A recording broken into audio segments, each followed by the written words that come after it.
کہ اکثر ذرائع سے یہ خبر آتی ہے کہ 295C کا ایک غلط استعمال کیا جاتا ہے. کوئی ایک جگہ بتا دیجئے جہاں اس کا غلط استعمال ہوا. کیا 302 کا قانون ہے, کیا اس کا غلط استعمال نہیں ہوتا؟ عزت لوٹنے والے جو الزامات لگائے جاتے ہیں, کیا اس کی دفعہ کا غلط استعمال نہیں ہوتا؟ جب یہ قانون بنا تو تب سے ہی لوگوں کی یہ خواہش ہے کہ یہ قانون ختم ہونا چاہیے. عام لوگ یہ سمجھتے ہیں کہ 295C کا پرچہ ایسے ہی ہو جاتا ہے. عام دفعات جو ہے اس کا معاملہ اس سے بالکل مختلف ہے. اب جو بندہ الزام لگا رہا ہے, جس پہ الزام لگایا جا رہا ہے, اب وہ بندہ گلٹی نہیں ہے, اس نے تو اس بندے کی جان ہے نا, اس کو داؤ پر لگا دیا. اس کا کیا حل ہے؟ کسی بے گناہ کے پاس 5 مواقع ہیں اپنے آپ کو بے گناہ ثابت کرنے کے. جو الزام لگا رہا ہے اس کے سپورٹر بہت ہوتے ہیں, اس سے پوچھ تاچھ نہیں ہوتی. کیا یہ واقعی بات درست ہے؟ السلام علیکم وارث بھائی, کیسے ہیں آپ؟ ٹھیک؟ وعلیکم السلام ورحمۃ اللہ. اللہ کا شکر ہے, آپ ٹھیک ہیں جی؟ جی الحمدللہ ٹھیک.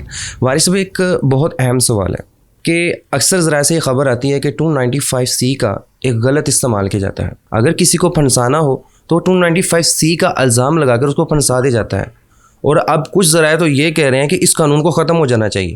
آپ اس کے متعلق کیا کہتے ہیں؟ ہاں, بارک اللہ فیکم. واقعی بڑا حساس ایک سوال ہے. یہ 5 اکتوبر 1986 میں یہ قانون جو ہے وہ بنا تھا.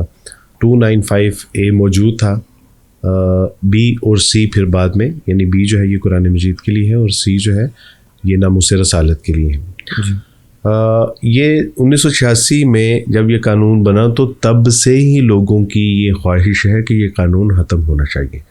قانون اس لیے ختم ہونا چاہیے کہ جو ہے وہ اس کا غلط استعمال ہوتا ہے. تو سوال یہاں پر یہ پیدا ہوتا ہے کہ کوئی ایک جگہ بتا دیجئے جہاں اس کا غلط استعمال ہوا ہے. مثلا کوئی جو ہے وہ اس کے ضمن میں کسی کو سزائے موت ہوئی ہے, کسی کو عمر قید ہوئی ہے. آج تک جتنے لوگوں کے اوپر یہ الزام لگا ہے ان کو شک کی گنجائش دے کے, شیڈو آف ڈاؤٹ دے کے, یعنی بینیفٹ آف ڈاؤٹ تو ہوتا ہی ہے, شیڈو آف ڈاؤٹ بھی اگر ہے تو اس کی بنا پہ بھی جو ہے وہ ملزم کو جو ہے وہ فائدہ دے کے اس کو رہا کر دیا گیا ہے. اچھا. دوسرا, اگر کسی قانون کے غلط استعمال کی وجہ سے اگر اس قانون کو ختم کر دیا جائے تو پھر آپ کو چاہیے کہ آپ اپنے کانسٹیٹیوشن آف پاکستان سے تمام قوانین ختم کر دیں. بنیادی وجہ اس کی یہ ہے, کیا 302 کا جو قانون ہے, دفعہ 302 جو ہے, کیا اس کا غلط استعمال نہیں ہوتا؟ جو عزت لوٹنے والے جو الزامات لگائے جاتے ہیں, کیا اس کی دفعہ کا غلط استعمال نہیں ہوتا؟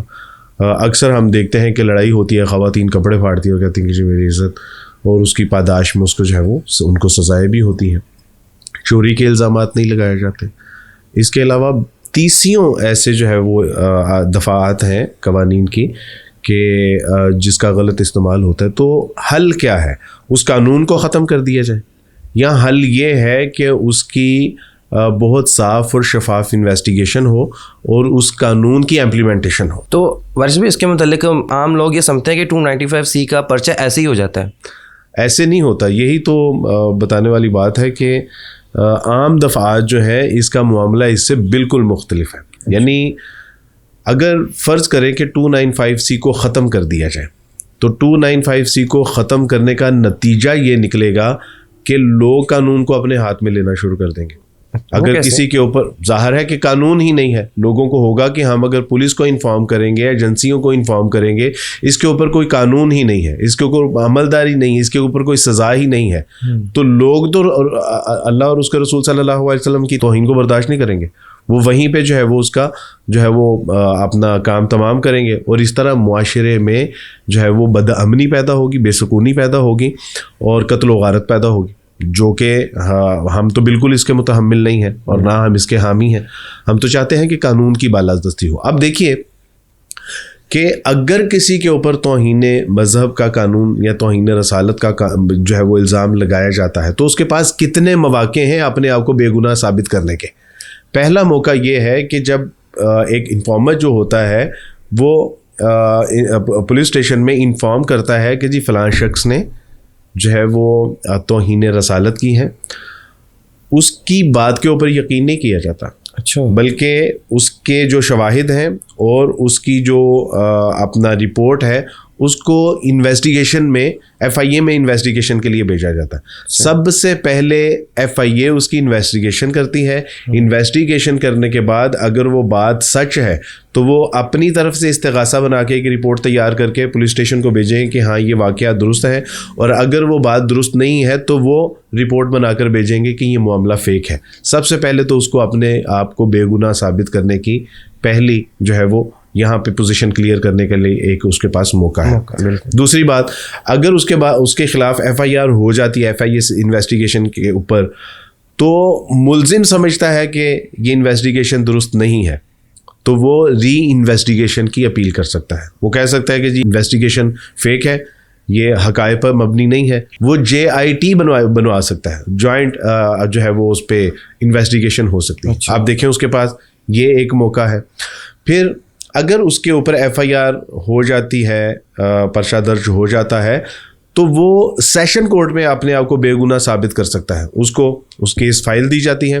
وہ بتا سکتا ہے کہ جناب اس میں یہ بات صحیح ہے, یہ بات غلط ہے, لیکن حقائق اور دلائل اور ثبوت اور شواہد کے پیش نظر وہ کہہ سکتا ہے, اپنے آپ کو پورا وہاں پہ جو ہے وہ جرا کر کے اپنے وکیل کے ذریعے وہ کیس فائٹ کر سکتا ہے, اپنے آپ کو بے گناہ ثابت کر سکتا ہے. اگر وہ وہاں پہ بھی بے گناہ ثابت نہیں کر سکتا تو پھر ایک تیسرا مرحلہ ہے ہائی کورٹ کا. ہائی کورٹ میں وہ کہہ سکتا ہے کہ جناب یہ ثبوت ہیں, یہ شواہد ہیں, یہ گواہ ہیں, میں نے اس طرح نہیں کیا. اگر وہ وہاں پہ بھی گلٹی ثابت ہوتا ہے, وہاں پہ بھی وہ مجرم ثابت ہو جاتا ہے, تو وہ اس کے پاس چوتھا ایک آپشن ہے. ہائی کورٹ کے بعد سپریم کورٹ میں وہ اپیل کر سکتا ہے. اور سپریم کورٹ میں بھی اگر وہ اپنا مقدمہ نہیں جیت سکتا, ثبوت شواہد کے پیش نظر رکھتے ہوئے اگر وہاں پہ بھی وہ اپنے آپ کو بے گناہ ثابت نہیں کر سکتا, تو اس کے پاس ایک 5ویں اپیل کا موقع بھی ہے, اور وہ 5ویں اپیل صدر پاکستان کو کر سکتا ہے. اچھا, مطلب کہ اس قانون کا تو پھر بہت فائدہ ہے. اس قانون کا تو فائدہ ہے. یعنی ہم سمجھتے ہیں کہ اس قانون کی موجودگی جو ہے وہ ہمارے لیے مسائل نہیں, مسائل کا حل پیش کرتی ہے کہ کسی بے گناہ کے پاس 5 مواقع ہیں اپنے آپ کو بے گناہ ثابت کرنے کے. اور آپ دیکھیے کہ اگر یہ قانون نہیں ہوگا تو کیا ہم یعنی اس معاشرے میں رہتے ہوئے دیکھتے نہیں ہیں کہ کوئی کسی سے پوچھے گا کہ میاں یہ تم نے کیا ہے کہ نہیں کیا. اگر اس کے اوپر کوئی شک بھی ہوگا تو لوگ جو ہے وہ قانون کو اپنے ہاتھ میں لینے سے نہیں ڈریں گے. وہ کہیں گے قانون ہے نہیں, امپلیمنٹیشن ہے نہیں, سزائیں ہونی نہیں ہے. اور آج تک جتنے بھی لوگ پکڑے گئے ہیں, آپ دیکھیں کہ کسی ایک کے اوپر بھی اگر کوئی جھوٹے الزام میں پکڑا گیا اور اس کو سزا ہوئی ہے, بلکہ جن کے خلاف ثبوت اور شواہد موجود تھے ان کو بھی جو ہے وہ سزائیں نہیں ہوئی. تو آپ مجھے بتائیے کہ اس قانون کے ہونے کا فائدہ ہے یا کہ نقصان ہے؟ تو یہ بات ہے, اگر یہ قانون نہیں ہوگا تو یہ بہت زبردست قسم کا بلڈ شیڈ ہوگا, قتل و غارت ہوگی. اب تو چلے کوئی کسی کے اوپر الزام لگاتا ہے اور وہ ثابت نہیں کر پاتا, تو پھر اس کا مطلب ہے کہ اس نے جو ہے وہ جھوٹا جس نے الزام لگایا اس نے توہین مذہب کی ہے یا توہین رسالت کی ہے. لیکن اس وقت تو آپ کے پاس پھر کیا ہوگا, کس طرح جسٹیفائی کریں گے؟ وارث بھائی ایک بات تو یہ بھی ہے نا, اب دیکھیں جس طرح میں نے اسٹارٹنگ میں بتایا آپ کو, کسی کو پھنسانے کے لیے اب جو بندہ الزام لگا رہا ہے, اب وہ بندہ گلٹی نہیں ہے جس پہ الزام لگایا جا رہا ہے. اب جو لگا رہا ہے اس نے تو اس بندے کی جو جان ہے نا اس کو داؤ پر لگا دیا. بالکل ایسے ہی. اب اس کا کیا حل ہے کہ اس بندے کو پھر کیسے تحفظ دیا جاتا ہے؟ دیکھیں اگر تو وہ قانون کی حراست میں ہے تو اس کو تحفظ ہی ہے نا. اگر قانون اس کو باعزت بری کر دیتا ہے تو اپنا ریاست کی ذمہ داری ہے کہ عوام کی ذمہ داری ہے کہ وہ جو ریاست کے معاملات ہیں جو انہوں نے ثبوت اور شواہدوں کے پیش نظر اس کو باعزت بری قرار دیا ہے, تو پھر اس کے اوپر جو ہے وہ ان کو ریلائی کرنا چاہیے. اداروں کے اوپر آپ ظاہر اعتماد نہیں کریں گے تو پھر تو یعنی ایسے تو نہیں چلے گا. دوسرا یہ ہے کہ اگر اس کے اوپر جھوٹا الزام لگا ہے تو پھر جس نے الزام لگایا ہے اس کو کیفر کردار تک پہنچانے کا قانون موجود ہے. یعنی کون سا ایسا قانون ہے کہ جو لگایا جاتا ہے اور اس کے بعد جو ہے وہ اس کی جان کو نقصان نہیں ہے یا اس کی جان کو خطرہ نہیں ہے؟ لیکن ہم نے مسلم کمیونٹی میں ہے, یہاں پہ جو دوسری کمیونٹی ہے وہ مائنر ہے, تو جو الزام لگا رہا ہے اس کے سپورٹر بہت ہوتے ہیں, اس سے پوچھ تاچھ نہیں ہوتی. کیا یہ واقعی بات درست ہے؟ نہیں, پوچھ تاچھ کیوں نہیں ہوگی؟ آپ دیکھیں کہ جن مراحل سے وہ گزرے گا اس کی عدم موجودگی میں وہ ٹرائل چل ہی نہیں سکتا. اگر وہ مدعی ہے اور وہ خود موجود نہیں ہے, تو جب مدعی موجود نہیں ہوتا تو ٹرائل نہیں چلتا. تو وہ 2-3 اگر پیشیوں پہ اگر وہ موجود نہیں ہوتا تو ویسے ہی کیس خارج کر دیا جاتا ہے کہ یہ انٹرسٹڈ نہیں ہے, یہ اس کے پاس شواہد نہیں ہے.